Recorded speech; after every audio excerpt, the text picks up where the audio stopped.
Learning about the history of in vitro fertilization and its revolution is essential in understanding the efforts made by world's renowned pioneers within the field. Please join me in this historical journey and don't forget to share. Like, subscribe, and leave any suggestions on the comments section below. So let's get started. The history of in vitro fertilization goes back more than half a century. In 1959, the first birth in a non-human mammal resulting from in vitro fertilization occurred. And in 1978, the world's first baby conceived by in vitro fertilization was born. In 1891, Walter Heap, a physician and professor at the University of Cambridge, was doing research on reproduction in animals. Heap reported the first successful embryo transfer in a mammal. In 1948, John Rock and Miriam Mencken retrieved over 800 oocytes, of which 138 were exposed to spermatozoa in vitro. In 1958, Anne McLaren and John Biggers published a landmark paper in the journal Nature, outlining how they had successfully grown mouse embryos in vitro and transferred them into female mice. This showed it was possible to mix a sperm and an egg outside a woman's reproductive system and create a healthy embryo. In 1959, Min Chu Chang at the Worcester Foundation proved fertilization in vitro was capable of proceeding to a birth of a live rabbit.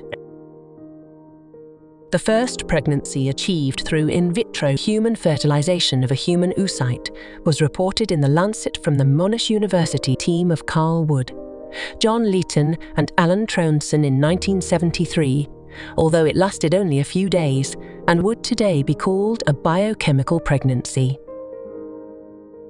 In 1977, Steptoe and Edwards successfully carried out a pioneering conception which resulted in the birth of the world's first baby to be conceived by in vitro fertilization, Louise Brown, on 25 July 1978 in Oldham General Hospital, Greater Manchester.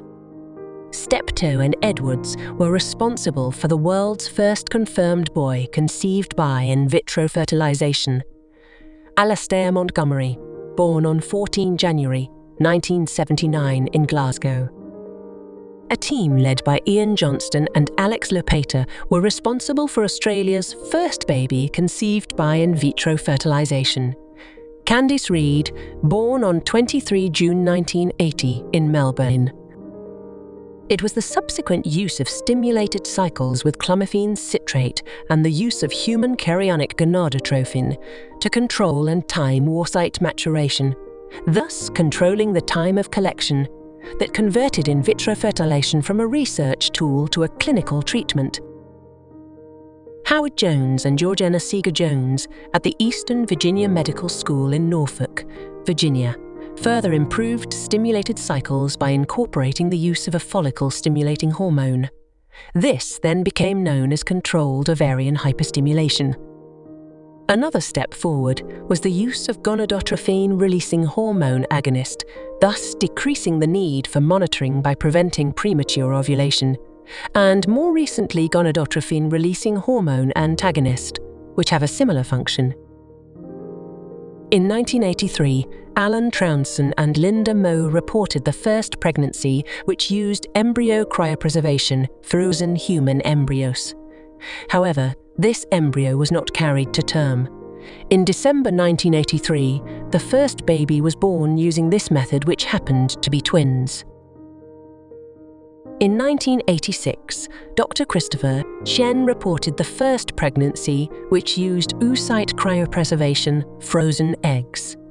The ability to freeze sperm has also been possible for generations. Both of these options have been beneficial in vitro fertilization, used to allow people who must undergo radiation or menopause to still have children. The pregnancy from egg donation occurred in 1983. In the United States, the first child born from egg donation occurred on February 3, 1984. This has allowed for those who are unable to conceive a child due to infertility or lack of eggs to become parents.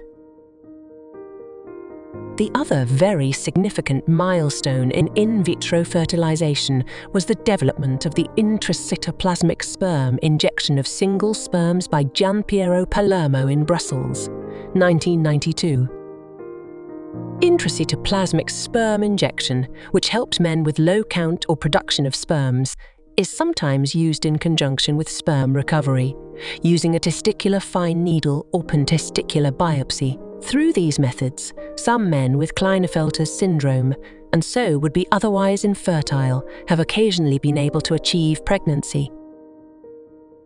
Thus, in vitro fertilization has become the ultimate solution for most fertility problems, moving from tubal disease to male factor, idiopathic subfertility, endometriosis, advanced maternal age, and an ovulation not responding to ovulation induction.